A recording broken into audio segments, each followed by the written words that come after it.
Day, നിങ്ങൾ കാരണം ഞാൻ കേൾക്കുന്ന തെറിക്കൽ കണക്കില്ലട്ടാ. അവിടുത്തെ ഫിഫ ബോയ് എന്നുള്ള പേരും കേട്ട മടത്തിയായിരുന്നു. അതിനിപ്പോ എന്താടാ, നീ നമ്മുടെ ഭയല്ലേ, ജസ്റ്റ് അതൊക്കെ അങ്ങനെ വരും. ജസ്റ്റ് മൈൻഡ് കൊടുക്കാണെന്നാ സാറേന്ന് വിളിച്ച വാക്കുകൊണ്ട് എന്നെ കൊണ്ട് വേർന്ന് വിളിപ്പിക്കല്ലേ. ഇവിടെ കഴിഞ്ഞ 4 കൊല്ലായി ഞാൻ ഇതിനുവേണ്ടി വെയിറ്റ് ചെയ്യുന്നു.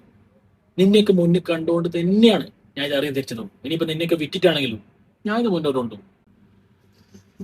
സാറെ, ഫുട്ബോൾ ഒരു എത്തിക്സ് ഉണ്ട്. ഒരുപാട് പേരുടെ സ്വപ്ന സന്തോഷമൊക്കെ അതിങ്ങനെ തല്ലിക്കെടുത്തല്ലേ. അപേക്ഷയാണ്. എടാ, എന്ത് എത്തിക്സ് എടാ, എന്ത് എത്തിക്സ്? നിനക്ക് ഒരു വേൾഡ് കപ്പ് കൂടി കിട്ടാൻ വേണ്ടിട്ട് നീ ഇപ്പൊ ആഗ്രഹിക്കുന്നില്ലേ? അത്രേ ഉള്ളൂ. എടാ, നിന്നെയൊക്കെ കണ്ടുകൊണ്ട് മാത്രമാണ് ഈ സ്പോൺസേഴ്സ് വന്നിട്ട് എനിക്ക് ഇവിടെ സ്പോൺസർ ചെയ്യുന്നത്. അതുകൊണ്ട് നിന്നെയൊക്കെ കളിച്ചില്ലെങ്കിലും കളിപ്പിക്കാൻ എനിക്കറിയാം. സാർ, അതിന് ഞങ്ങൾ നല്ല കളിക്കുന്നില്ലേ?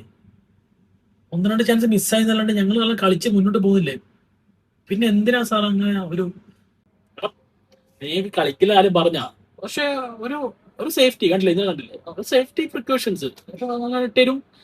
ബാക്കി നിങ്ങളെ നോക്കിക്കോളും, നമുക്കറിയാം. അപ്പോ നീ കളിച്ച് കളികൾ വരട്ടെ, ബാക്കി ഉള്ളിലെ കളികൾ ഞാൻ നോക്കിക്കോളാം. നിന്നെയൊക്കെ ഫൈനൽ എത്തിച്ചിട്ടേ എനിക്ക് വിശ്രമമുണ്ട്, അല്ലെങ്കിലേ ഞാൻ തോന്നും.